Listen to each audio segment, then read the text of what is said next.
നമസ്കാരം, ന്യൂസ് ചെക്കിലേക്ക് സ്വാഗതം. ഇന്ന് വൈകുന്നേരം വരെയുള്ള പ്രധാനപ്പെട്ട 10 വാർത്തകൾ ഒന്ന് നോക്കാം. പെല്ലറ്റ് ഗണ്ണുകൾ അസാധാരണ സാഹചര്യങ്ങളിൽ ഉപയോഗിക്കാമെന്ന് സുപ്രീം കോടതിയുടെ നിരീക്ഷണം. ജൂലൈ 20 നീറ്റ് പ്രതിഷേധത്തിനിടയിൽ പെല്ലറ്റ് ഗൺ ഉപയോഗിച്ചതിനെതിരെയുള്ള ഹർജി പരിഗണിച്ചാണ് കോടതിയുടെ ഈ നിരീക്ഷണം. പെല്ലറ്റ് പ്രയോഗത്തിൽ പരിക്കേറ്റ പ്രക്ഷോഭകാരികൾക്ക് ദില്ലി സർക്കാർ ആവശ്യമായ ചികിത്സ നൽകണമെന്നും കോടതി നിർദ്ദേശിച്ചു. സമരത്തിന്റെ പേരിൽ പോക്രിത്തരം കാണിച്ച പണി വാങ്ങുമെന്ന് സാരം. വടകര MDMA കേസിൽ അറസ്റ്റിലായ അധ്യാപികമാർക്ക് രാഷ്ട്രീയ ബന്ധമുള്ളതായി അന്വേഷണത്തിൽ കണ്ടെത്തൽ. ഇടത് അനുകൂല അധ്യാപക സംഘടനയായ KRTA പേരാമ്പ്ര ബ്രാഞ്ച് ഭാരവാഹികളാണ് ഇരുവരും. കാവ്യ കൺവീനറും നിഷ്മ ജോയിന്റ് കൺവീനറുമായിരുന്നു എന്ന് വ്യക്തമാക്കുന്ന സംഘടനാ പോസ്റ്ററുകൾ പുറത്തു വന്നിട്ടുണ്ട്. അധ്യാപികമാർ വർഷങ്ങളായി ഒരേ ബ്ലോക്ക് റിസോഴ്സ് സെന്ററിലാണ് ജോലി ചെയ്തിരുന്നത്. സാധാരണ 1 വർഷത്തേക്കുള്ള നിയമനമാണ് ഈ തസ്തികയിലേത്. എന്നാൽ ഇവർ തുടർച്ചയായി നിയമനം നേടിയ രാഷ്ട്രീയ സ്വാധീനത്താലാണ് എന്ന ആരോപണവും ശക്തമാണ്. മുൻപ് കേസിൽ ആദ്യം അറസ്റ്റിലായ കായിക അധ്യാപികയെ കീർത്തനയുടെ കയ്യിൽ നിന്നും സൂംബ ഡാൻസ് പരിശീലന സമയത്ത് ലഹരി പദാർത്ഥം താഴെ വീണിരുന്നു. കുട്ടികൾ അത് കണ്ട് പരാതി പറഞ്ഞുവെങ്കിലും അന്വേഷണം ഉണ്ടായില്ല. പകരം സംഭവം ഒതുക്കി തീർക്കുകയായിരുന്നു. ഈ പാർട്ടിയെക്കുറിച്ച് നിങ്ങൾക്ക് ഒരു ചുക്കും അറിയില്ല. ഗുരുവായൂർ ദേവസ്വം ബോർഡിലേക്കുള്ള നിയമനങ്ങളിൽ ഉദ്യോഗാർത്ഥികൾക്ക് തിരിച്ചടിയായി സംസ്ഥാന സർക്കാരിന്റെ നിലപാട് മാറ്റം. താത്കാലിക ജീവനക്കാർക്ക് അനുകൂലമായി സുപ്രീം കോടതിയിലെ അപ്പീൽ സർക്കാർ പിൻവലിച്ചതോടെ പരീക്ഷ എഴുതി ചുരുക്കപ്പട്ടികയിൽ വന്നവർക്കുള്ള നിയമന സാധ്യത തുലാസിലായി. ദേവസ്വം റിക്രൂട്ട്മെന്റ് ബോർഡിന്റെ അധികാരം ചോദ്യം ചെയ്തുള്ള നിയമ പോരാട്ടമാണ് സുപ്രീം കോടതിയിലെത്തിയത്. ഏത് മന്ത്രവാദി വന്നാലും കോഴിക്ക് കിടക്കപ്പുറതിയില്ല എന്ന് പറയുന്ന പോലെയാണ് ഉദ്യോഗാർത്ഥികളുടെ കാര്യം. ദേശീയ ഗീതമായ വന്ദേ മാതരത്തെ അപമാനിക്കുന്നത് ക്രിമിനൽ കുറ്റമാക്കുന്ന prevention of insult to national honour bill 2026 Lok Sabha ശബ്ദ വോട്ടോടെ പാസാക്കി.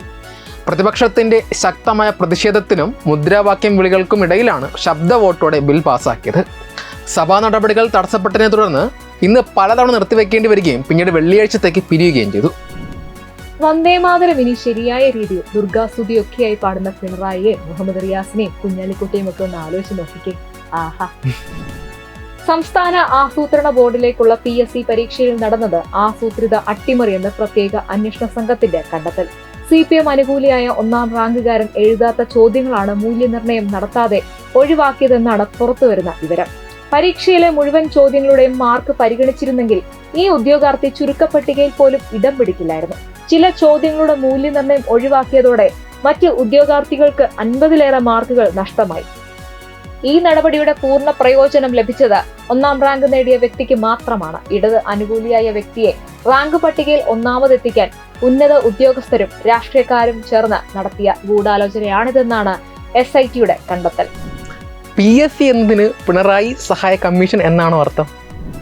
പശ്ചിമ ബംഗാളിലെ ബിർഭൂമിൽ നടന്ന കൂറ്റൻ പോലീസ് റെയ്ഡിൽ തൃണമൂൽ കോൺഗ്രസ് മുൻ നേതാവ് അനുപത്ര മണ്ഡലിന്റെ അടുത്ത അനുയായിയും വ്യവസായിയുമായ തുളു മണ്ഡലിന്റെ ബന്ധു മിന്നാർ മണ്ഡലിന്റെ വീട്ടിൽ നിന്ന് കോടികളുടെ കള്ളപ്പണവും സ്വർണവും പിടിച്ചെടുത്തു. പ്രാദേശിക പോലീസിന്റെ നേതൃത്വത്തിൽ നടന്ന പരിശോധനയിൽ 28 കോടിയിലധികം രൂപയുടെ പണവും വിപണിയിൽ 21 കോടി രൂപയോളം വിലമതിക്കുന്ന 15 കിലോ സ്വർണവുമാണ് പിടിച്ചെടുത്തത്. പിടിച്ചെടുത്ത പണത്തിന്റെ അളവ് വളരെ വലുതായതിനാൽ പണം എണ്ണുന്നതിനായി എത്തിച്ച 5ഓളം മെഷീനുകളാണ് തകരാറിലായത്.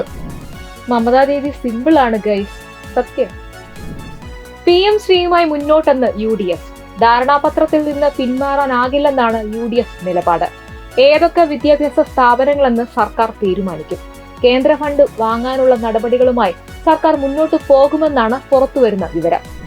കേരളം ഭാരതത്തിനകത്താണ്, മറിച്ചല്ല എന്ന് ഇടയ്ക്കിടെ നമുക്ക് ഓർമ്മ വരും. ഭീകര സംഘടനയായ ISISന്റെ ആശയങ്ങളിൽ ആകൃഷ്ടരായ 3 വിദ്യാർത്ഥികൾ സ്കൂളിൽ കൂട്ടക്കൊല നടത്താൻ പദ്ധതിയിട്ടതായി കണ്ടെത്തൽ.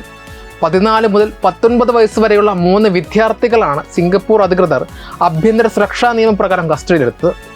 ഈ വർഷം മെയ്യിൽ 14 വയസ്സുള്ള ഒരു വിദ്യാർത്ഥിയെ സുരക്ഷാ ഏജൻസികൾ കസ്റ്റഡിയിലെടുത്തിരുന്നു. തുടർന്ന് നടത്തിയ അന്വേഷണത്തിലാണ് ജൂൺ ജൂലൈ മാസങ്ങളിൽ സ്കൂളിൽ വൻ ആക്രമണം നടത്താനുള്ള ഗൂഢാലോചന പുറത്തു വന്നത്.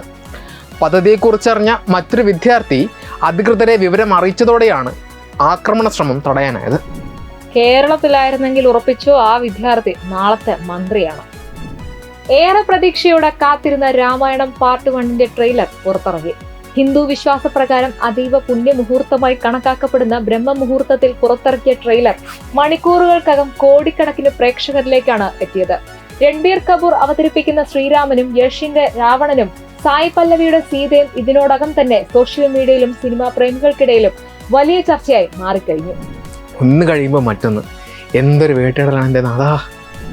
ഫിഫ പ്രസിഡന്റ് ജിയാനി ഇൻഫാന്റിനോയുടെ പുതിയ സാമ്പത്തിക പദ്ധതിക്കെതിരെ യൂറോപ്യൻ ഫുട്ബോളിൽ കടുത്ത പ്രതിഷേധം. ലോകകപ്പും മറ്റ് ഫിഫ ടൂർണമെന്റുകളും സ്വകാര്യ നിക്ഷേപ പദ്ധതിയുടെ ഭാഗമാക്കാനുള്ള നിർദ്ദേശത്തിന് അനുകൂലമായി സെപ്റ്റംബർ 19-നകം നിലപാട് അറിയിക്കണമെന്നാണ് ഫിഫ 211 അംഗരാജ്യങ്ങളോടും ആവശ്യപ്പെട്ടിരിക്കുന്നത്. പദ്ധതി അംഗീകരിച്ചാൽ 2027 മുതൽ 30 വരെയുള്ള ചക്രത്തിൽ $10 ബില്യൺ സാമ്പത്തിക പാക്കേജിൽ നിന്ന് ഓരോ അംഗരാജ്യത്തിനും $40 മില്യൺ വരെ ലഭിക്കുമെന്ന് ഫിഫ വ്യക്തമാക്കിയിട്ടുണ്ട്. ചുരുക്കം പറഞ്ഞ ഫിഫയും സഖാക്കൾ കയറിക്കൂടിയെന്ന് അർത്ഥം. ഇതോടെ ന്യൂസ് ചെക്ക് അവസാനിക്കുന്നു. നിങ്ങളുടെ അഭിപ്രായങ്ങൾ കമന്റിലൂടെ അറിയിക്കുക. വീഡിയോ ഇഷ്ടമായി ലൈക്ക് ചെയ്യുക, ഷെയർ ചെയ്യുക. കൂടുതൽ വാർത്തകൾക്കായി ഞങ്ങളുടെ ചാനൽ സബ്സ്ക്രൈബ് ചെയ്യുക. നന്ദി.